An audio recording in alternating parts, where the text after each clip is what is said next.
कोई भी असाधारण बन सकता है, लेकिन सवाल ये है, कैसे? आइए जानते हैं क्लैरिसा की कहानी, जिसने केवल 1 महीने की प्रैक्टिस में 6 मिनट की परफॉर्मेंस में कमाल कर दिया। क्लैरिसा एक उभरती म्यूजिशियन है। शुरू में न उसके पास रिदम की समझ थी, न म्यूजिक की कोई खास टैलेंट। उसके टीचर, पेरेंट्स और म्यूजिक साइकोलॉजिस्ट ने मान लिया था कि उसके अंदर कोई संगीत का गिफ्ट नहीं है। लेकिन धीरे धीरे उसके प्रैक्टिस सेशन म्यूजिक साइंस की दुनिया में चर्चित हो गए। मैकफियरसन, एक म्यूजिक साइकोलॉजिस्ट, ने क्लैरिसा की क्लैरिनेट प्रैक्टिस रिकॉर्ड की और देखा कि वह गोल्डन वेडिंग गाने पर लगातार 6 मिनट तक ध्यान केंद्रित करती है।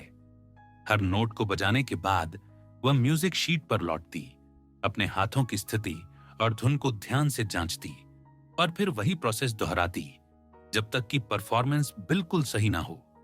साइंटिफिक व्याख्या के अनुसार क्लैरिसा का टैलेंट माइलिन के कारण होता है, जो न्यूरल फाइबर्स को जोड़कर सिग्नल को तेज और मजबूत बनाता है।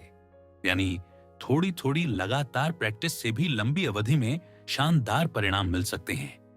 अगर आप कोई नई स्किल सीखना चाहते हैं तो यह समरी आपके लिए है।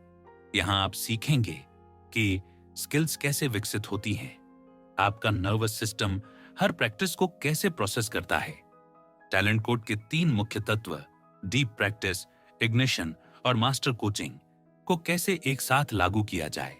The sweet spot. टैलेंट का मतलब केवल जन्मजात क्षमता नहीं है। असली टैलेंट वह है जिसे आपने बार बार प्रैक्टिस करके विकसित किया हो। जर्नल कहता है, गलतियों से ही आप बेहतर बनते हैं। फेलियर आपको उन क्षेत्रों की पहचान कराती है जहां सुधार की जरूरत है। डीप प्रैक्टिस जरूरी है। इसका मतलब है एक्टिव लर्निंग, सिर्फ देखना या सुनना नहीं, बल्कि खुद करना। उदाहरण, आप प्लेन में हैं और केबिन क्रू लाइफ जैकेट पहनना सिखा रहा है। अगर आप केवल देखते हैं तो आप इमरजेंसी में भूल सकते हैं, लेकिन अगर आपने खुद अभ्यास किया तो आपका ब्रेन इसे याद रखेगा। एक और उदाहरण, किसी पार्टी में कोई अपना नाम बताता है। आप सुनते हैं लेकिन भूल जाते हैं। जब आप एक्टिव होकर पूछते हैं और दोहराते हैं, तभी नाम दिमाग में स्थायी हो जाता है। डीप प्रैक्टिस का मतलब कठिन काम चुनें, बार बार कोशिश करें, गलतियों से सीखें, अपनी स्ट्रेटजी बदलें और फिर दोबारा ट्राई करें। रॉबर्ट जॉर्क कहते हैं कि डीप प्रैक्टिस का सीक्रेट है अपना स्वीट स्पॉट ढूंढना, यानी वह स्तर जहां आप चुनौती के साथ सीखते हैं। सीखने का असली मतलब सिर्फ जानकारी लेना नहीं, बल्कि जानना है कि आपने जो सीखा उसे कैसे इस्तेमाल करना है। याद रखें, जितना ज्यादा स्ट्रगल करेंगे उतना ही ज्यादा आप सीखेंगे। कठिनाई और गलती सीखने का सबसे बड़ा हिस्सा है। The deep practice cell.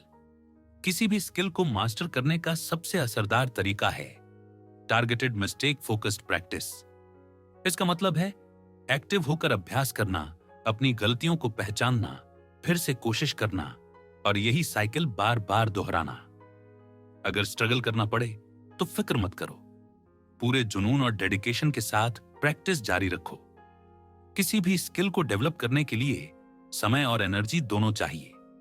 आसान नहीं है, लेकिन अगर आपका इरादा मजबूत है तो आप कर सकते हैं। इस पूरी प्रक्रिया में आपका नर्वस सिस्टम भी अहम रोल निभाता है। एक माइक्रोस्कोपिक सब्सटेंस माइलिन आपके डेली प्रैक्टिस को जोड़कर एक साथ रखने में मदद करता है।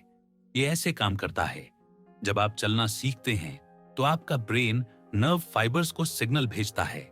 माइलिन इन सिग्नल्स को इकट्ठा करके उनकी ताकत, स्पीड और सटीकता बढ़ा देता है। सिंपल शब्दों में, माइलिन आपकी बॉडी को जल्दी और सही तरीके से रिस्पॉन्स देने में मदद करता है। इसे ऐसे समझो, नर्व फाइबर स्पेगेटी की तरह हैं और माइलिन गर्म पानी।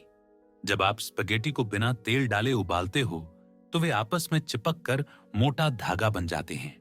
माइलिन भी ऐसा ही करता है, अलग अलग नर्व फाइबर्स को जोड़ता है और बार बार प्रैक्टिस करने से यह धागा और मजबूत होता जाता है। जॉर्ज बार्ट जोकेस, न्यूरोलॉजी के प्रोफेसर, कहते हैं कि माइलिन ही हमारी टॉकिंग, रीडिंग और लर्निंग स्किल्स के पीछे मुख्य कारण है। यही हमारे ब्रेन को फंक्शन करने और हमें इंसान बनने में मदद करता है। इसे एक सर्किट की तरह सोचो, जैसे क्रिसमस की लाइट्स एक एक करके जलती हैं और चारों तरफ रोशनी फैलती है। वैसे ही आपका ब्रेन सिग्नल भेजना शुरू करता है। माइलिन इन्हें इकट्ठा करता है और प्रोसेसिंग तेज करने के लिए एक तरह का इंफ्रास्ट्रक्चर बनाता है। जब आप स्किल्स सीखते हो, आपका ब्रेन और नर्वस सिस्टम पहले आपके एक्शन को अनकॉन्शियसली प्रोसेस करता है। इसे इनपुट और आउटपुट अप्रोच कहते हैं। इनपुट आपके सेंसेस एंड डिसीजन मेकिंग, उदाहरण बॉल को देखना, रैकेट को फील करना और हवा में रैकेट घुमाने का डिसीजन लेना। प्रोसेस आपका ब्रेन और नर्वस सिस्टम सिग्नल भेजता है, नर्व फाइबर्स को जोड़ता है और इसे प्रोसेस करता है। आउटपुट आपकी बॉडी एक्शन लेती है, हिप्स टर्न, हाथ हिलाना। अगर आपने मसल मेमोरी के बारे में सुना है तो यही प्रोसेस्ड सिग्नल है। आपकी मसल्स इस एक्शन को तुरंत याद रखती है। माइलिन के काम से नर्व फाइबर्स एक स्पेसिफिक स्किल के लिए तैयार हो जाते हैं। इसलिए किसी एक्शन को याद रखना मुश्किल नहीं होता और आप वो स्किल ऑटोमेटिकली कर पाते हैं। एक सिंपल एप्लीकेशन, डेली थोड़ी थोड़ी प्रैक्टिस करके आप किसी भी स्किल में मास्टरी हासिल कर सकते हो।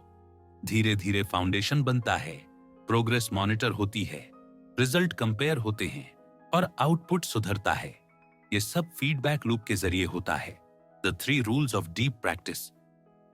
डीप प्रैक्टिस का असली मतलब है जाने पहचाने एक्शंस को छोटे छोटे चंक्स में तोड़ना। चंक्स का मतलब है अलग अलग एलिमेंट्स या जानकारी को एक मीनिंगफुल फ्रेमवर्क में ग्रुप करना। इसे ऐसे समझो जैसे आप पहली बार किसी अनजाने कमरे को एक्सप्लोर कर रहे हों। शुरुआत में आप देखोगे, टकराओगे, रुकोगे, सोचोगे और फिर से शुरू करोगे। इस प्रक्रिया में आप कई गलतियां करेंगे, लेकिन धीरे धीरे अनुभव आपके लिए जाना पहचाना बन जाएगा। आपका माइंड एक मेंटल मैप तैयार करता है और आप कमरे में रखी चीजों को आराम से पहचानने लगते हो। चंकिंग 3 स्टेप्स में होती है। टास्क को पूरा देखें, टास्क को छोटे छोटे हिस्सों में विभाजित करें, धीरे धीरे एक्शन करें और फिर धीरे धीरे अपनी स्पीड बढ़ाएं। डीप प्रैक्टिस तब शुरू होती है जब आप टास्क को एक्सप्लोर करना शुरू करते हो। याद रखें, यह सिर्फ टास्क पूरा करने के बारे में नहीं है, बल्कि उसमें मास्टरी पाने के लिए अलग अलग स्ट्रेटजीज आजमाने के बारे में है। मास्टरी तब आती है जब आप किसी एक एक्शन को बार बार दोहराते हो। उदाहरण के लिए, जब आप ट्यूसडे शब्द पढ़ते हैं, यह एक जाना पहचाना चंक है। इसमें TUESDAY छोटे छोटे चंक्स हैं।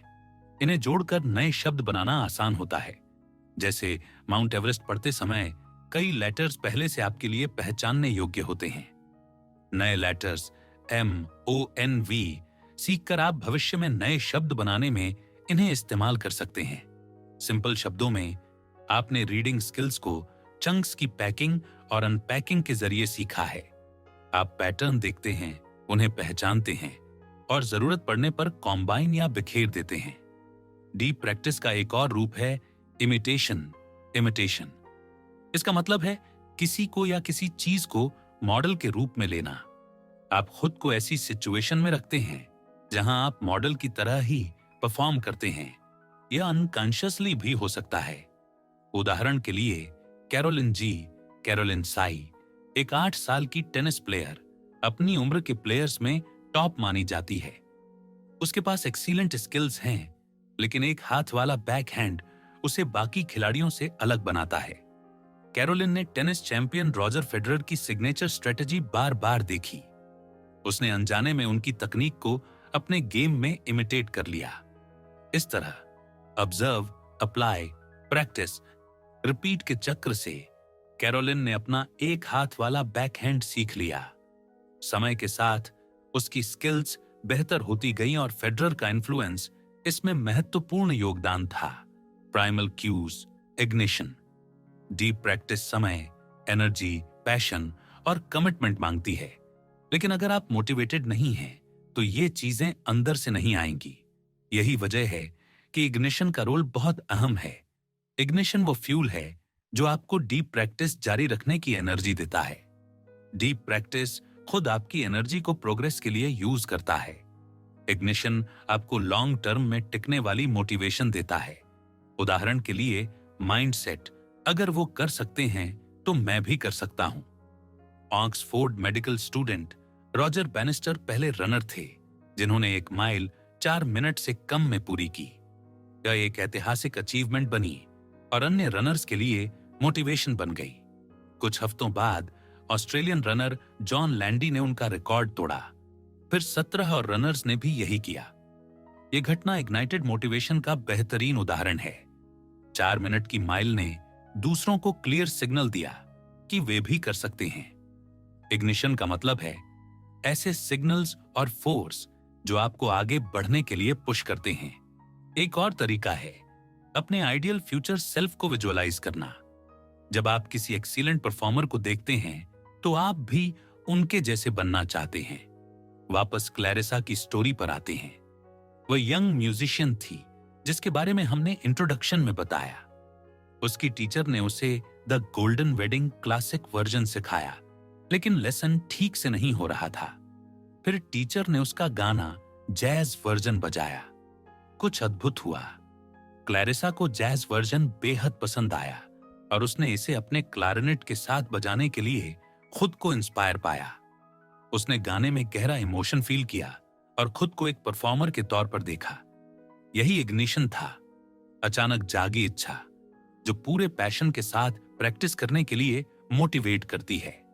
सिंपल शब्दों में इग्निशन मतलब एनवायरमेंटल क्यूज, ऐसे ट्रिगर्स जो आपकी एनर्जी को किसी टास्क पर फोकस करने के लिए जगाते हैं। जब तक कोई सिग्नल आपको प्रेरित नहीं करता, आप मोटिवेटेड नहीं होंगे। स्क्रूजेस प्रिंसिपल के अनुसार इंसान के अंदर एनर्जी का एक नेचुरल भंडार होता है। यह छुपा और बंद रहता है जब तक कि इसे सही ट्रिगर ना मिले। ट्रिगर्स में शामिल हैं किसी करीबी को खोने का डर, पीछे छूट जाने का डर, सिक्योरिटी की भावना या किसी खास इंसान से जुड़ा अनुभव। ये क्यूज आपको बेहतर बनने और इग्निशन पाने में मदद करते हैं। कभी कभी आप खुद अपनी मोटिवेशन को ट्रिगर करके भी किसी काम के लिए इग्नाइट कर सकते हैं। इग्निशन का उद्देश्य सिर्फ रूल्स फॉलो करवाना नहीं है। ये आपको काम करने, मोटिवेट रहने और अपनी एनर्जी किसी टास्क पर लगाने के लिए ट्रिगर करता है। आप गलतियां करेंगे, लेकिन यही सीखने का तरीका है। इग्निशन का मतलब है अपने मोटिवेशनल ट्रिगर्स के साथ एक्सपेरिमेंट करना, जिससे आप खुद को बेहतर समझें और अधिक प्रोडक्टिव बने। How to ignite a hotbed. Pure ignition. पिछले चैप्टर में हमने देखा कि ट्रिगर क्यूज कैसे इग्निशन को जन्म देते हैं। तो इस बार हम सीखेंगे अनप्लैन्ड मोटिवेशन के बारे में, जिसे प्योर इग्निशन भी कहते हैं। प्योर इग्निशन वो कला और विज्ञान है जो बिना किसी सपोर्ट के एकदम नीचे से टैलेंट हॉटबेड क्रिएट कर देती है। यहां आप बिल्कुल स्क्रैच से शुरू करते हैं और आपकी मोटिवेशन कहीं से भी अचानक जाग उठती है, बिना किसी उम्मीद के। इसका बेहतरीन उदाहरण है माइक फेनबर्ग और डेव लेविन। माइक फेनबर्ग और डेव लेविन, ये दोनों एक पब्लिक स्कूल में 2nd ईयर के टीचर थे। स्कूल सिस्टम को बेहतर बनाने की कोशिश में कई बार फेल होने के बाद वे अपने करियर के कठिन दौर से गुजर रहे थे। वे छात्रों का अस्त व्यस्त माहौल बदलने की कई कोशिशें कर चुके थे, लेकिन नाकाबिल मैनेजमेंट, अनस्पोर्टिव पेरेंट्स, बदतमीज स्टूडेंट्स और कठोर नियमों के कारण उनकी मेहनत पर अक्सर पानी फिर जाता था। थक हार कर माइक और डेव ने फैसला किया कि अब वे स्कूल सिस्टम से नहीं लड़ेंगे। इसके बजाय उन्होंने खुद का स्कूल खोलने का निर्णय लिया, किप ज्ञान शक्ति कार्यक्रम। इसका मकसद था एक नया सिस्टम बनाना जिसमें अच्छे टीचर्स, अधिक पेरेंटल और एडमिनिस्ट्रेटिव सपोर्ट हो। KIPP सिर्फ एक छोटे कमरे के साथ शुरू हुआ, लेकिन इस दौरान उन्हें फिर से चुनौती मिली। बेस्ट टीचर्स ढूंढना, सिलेबस प्लान करना और टीचिंग टेक्निक्स बनाना शुरू में असफल रहा। पूरा प्लान चौपट हो गया, लेकिन माइक और डेव ने हार नहीं मानी। उन्होंने ओल्ड फैशन्ड स्कूल सिस्टम को अपनाया और उसे अपने इनोवेटिव टेक्निक्स के साथ मिलाकर दोबारा कोशिश की। उनका लक्ष्य स्पष्ट था, स्टूडेंट्स को कॉलेज तक पहुंचाना। उन्होंने क्लासरूम में स्लोगन भी लगाया, वर्क हार्ड, बी नाइस, जिसने KIPP स्टूडेंट्स को प्रेरित किया। छात्रों ने लेसन में ज्यादा ध्यान देना शुरू किया, इंटरेक्टिव होना सीखा और मेहनत करके अपने गोल्स को अचीव करना सीखा। इस तरह केआईपीपी स्टूडेंट्स का बिहेवियर और नॉलेज दोनों सुधारने लगे। इनोवेटिव टीचिंग मेथड्स ने छात्रों को मोटिवेट किया और उनकी एनर्जी को इग्नाइट किया। धीरे धीरे केआईपीपी स्टूडेंट्स ने स्कूल में हाई लेवल का डिसिप्लिन और लर्निंग एथिक्स डेवलप कर लिया। माइक और डेव का सफर भी लंबा था। वे लगातार नए नए आइडियाज को अपने स्कूल में लागू करते और अनवर्किंग स्ट्रेटेजीज को हटा देते। कुछ समय बाद उनका प्रयास रंग लाया। केआईपीपी स्टूडेंट्स के टेस्ट स्कोर्स हर साल बढ़ने लगे। यंग टीचर्स ने भी केआईपीपी मॉडल अपनाना शुरू किया। अब केआईपी छात्रों को तैयार करता था जो हाई स्कोर करते और आसानी से यूनिवर्सिटी में एडमिशन लेते। माइक और डेव की मोटिवेशन कॉफी पीते समय अचानक जागी। ऐसा ही प्योर इग्निशन केआईपीपी स्टूडेंट्स के साथ भी हुआ। स्लोगन नहीं, बल्कि उनका खुद को देखने का नजरिया बदलना उन्हें एक्टिव लर्निंग और टीचर्स के प्रति रिस्पॉन्सिव बनाता था। सबसे महत्वपूर्ण बात यह कि केआईपीपी ने छात्रों को विश्वास दिलाया कि वे कॉलेज जा सकते हैं और इसी ने उनके अंदर इग्निशन ट्रिगर्स को सक्रिय किया। कहने का मतलब, ट्रिगर क्यूज प्योर इग्निशन के बिना काम नहीं कर सकते। यही वजह थी कि माइक और डेव ने खुद का स्कूल खोला, द टैलेंट विस्परर्स। टैलेंट को समझने वाले मास्टर्स, टैलेंट विस्परर्स वो लोग होते हैं जो अपने स्टूडेंट्स की जरूरतों को भांप लेते हैं। वे उन्हें सिर्फ सिखाते नहीं, बल्कि डेवलप भी करते हैं। ये कोचेस और टीचर्स अपने टोन, जेस्चर, देखने के तरीके और रिदम के माध्यम से सीधे और सटीक सिग्नल देते हैं। एक शानदार उदाहरण है हैंस जेनसेन, एक फेमस सेलो टीचर। उन्होंने अपने 2 स्टूडेंट्स सैंग यी और व्हिटनी डेल्फॉस को अलग अलग मेथड से सिखाया। सैंग यी 18 साल का सेलो म्यूजिशियन था। उसकी प्रैक्टिस के दौरान वह डिवोरा कंसर्टो बजाया करता था। आम इंसान को उसका परफॉर्मेंस बिल्कुल परफेक्ट लगता, लेकिन जेनसेन संतुष्ट नहीं थे। जेनसेन ने सांग से कुछ इंच दूर जाकर चिल्लाया, अब। ये जोर का ट्रिगर था, सांग को प्रेशर में लाना ताकि वह अपने इमोशन के साथ प्ले करे, सिर्फ नोट्स याद करके नहीं। सांग थोड़ी देर के लिए खराब बजाने लगा, लेकिन जेनसेन ने उसकी आंखों में देखा और समझा कि वह बस बजाना है कि दबाव में है। फिर उन्होंने कहा, ज्यादा सोचो मत, बस बजाओ। सांग ने आंखें बंद की और अपने इमोशन के साथ सेलो बजाया। पीस खत्म होते ही उसने जेनसेन को धन्यवाद कहा। अगली स्टूडेंट थी व्हिटनी डेल्फॉस, 20 साल की सेलो प्लेयर। वह नर्वस थी, इसीलिए जेनसेन ने उसे पहले रिलैक्स कराया, मुस्कुराकर हेलो कहा और धीरे धीरे उसे तैयार किया। जब व्हिटनी ने अपने पीस को प्ले किया तो उसने कुछ नोट्स मिस किए और रिदम भी भूल गई। जेनसेन ने कहा, तुम्हें इसमें डूबना होगा, मतलब पीस के रिदम और ट्यून में पूरी तरह शामिल होना। व्हिटनी ने आंखें बंद की, माइंड यूज किया और अब वह हर सेक्शन को इमेजिन कर सकती थी। उसकी परफॉर्मेंस पहले से बेहतर हुई। इस तरह जेनसेन अपने स्टूडेंट्स की जरूरतों को समझते थे। वे सिर्फ बोलकर नहीं बताते कि सेलो कैसे बजाना है। उन्होंने सांग के लिए इमोशन और व्हिटनी के लिए लर्निंग स्ट्रेटेजी के सही ट्रिगर्स दिए। जेनसेन का माइंडसेट था कि अपने स्टूडेंट्स को पूरे एफर्ट के साथ सिखाए, बेसिक्स पर फोकस करे और हर स्टूडेंट को बराबर ट्रीट करे। उनका यह तरीका स्टूडेंट्स की डीप प्रैक्टिस को इग्नाइट करता और उन्हें मास्टरी हासिल करने में मदद करता। The teaching circuit, a blueprint. Master teaching का फॉर्मूला। टीचिंग भी एक स्किल है। इसमें डीप नॉलेज, एक्सपीरियंस और प्रैक्टिस का कॉम्बिनेशन होता है। प्रोफेसर रॉन गैलीमोर कहते हैं कि टीचिंग का मतलब सिर्फ ये नहीं कि स्टूडेंट्स को क्या करना है बताया जाए, बल्कि इसका मतलब है स्टूडेंट्स की डीप नॉलेज को अप्लाई करना और उनके एफर्ट्स को पहचानना।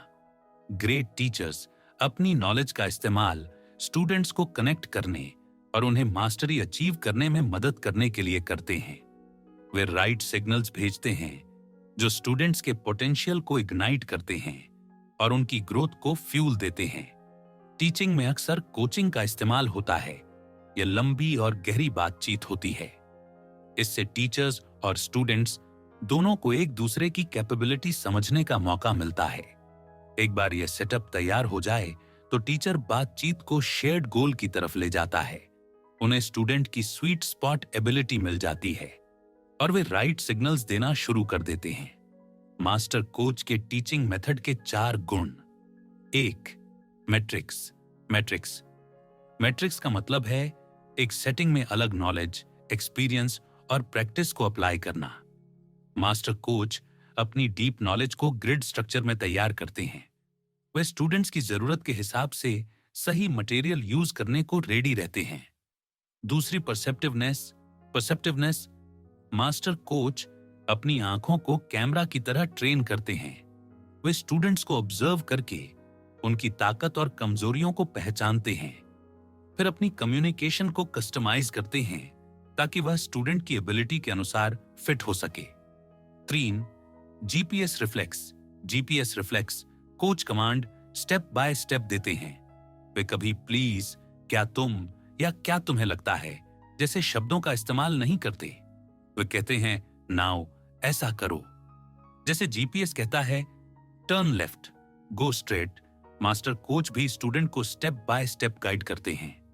उदाहरण के लिए एक वॉइस कोच कह सकता है गाना जल्दी जल्दी चलता है तो तुम भी जल्दी करो। हर लाइन के अंत में इस टेक्निक को ऐड करो। एंडिंग को ऐसे पूरा करो जैसे किसी बलून से हवा निकल रही हो। 4. थिएट्रिकल ऑनेस्टी स्टूडेंट्स तब तक नहीं सीखेंगे जब तक कोच पूरी ईमानदारी से उनकी गलतियां नहीं बताए। कोच अलग अलग तरीके अपनाते हैं, कभी ऊंची आवाज, कभी नीची, कभी सवाल पूछकर यह पता करते हैं कि कौन सा तरीका स्टूडेंट पर काम करेगा। कंक्लूजन, क्या आपने सीखा? स्वीट स्पॉट खोजो, टास्क करें, गलतियां एक्सेप्ट करें, उन्हें सुधारें और फिर से कोशिश करें। नर्व फाइबर्स और माइलिन, जितना ज्यादा सिग्नल्स क्रिएट करेंगे माइलिन मोटा होगा और आप तेजी से सीखेंगे। बड़ी स्किल्स को छोटे चंक्स में बांटो, छोटे स्टेप्स से शुरुआत करें, फेलियर एक्सपीरियंस करें और लेसन सीखें।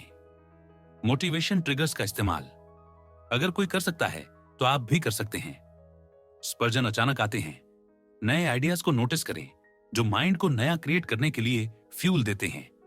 Step by step process, master coach आपको स्टेप्स गाइड करते हैं। कस्टमाइज्ड टीचिंग, स्टूडेंट की क्षमता के हिसाब से मेथड बदलें।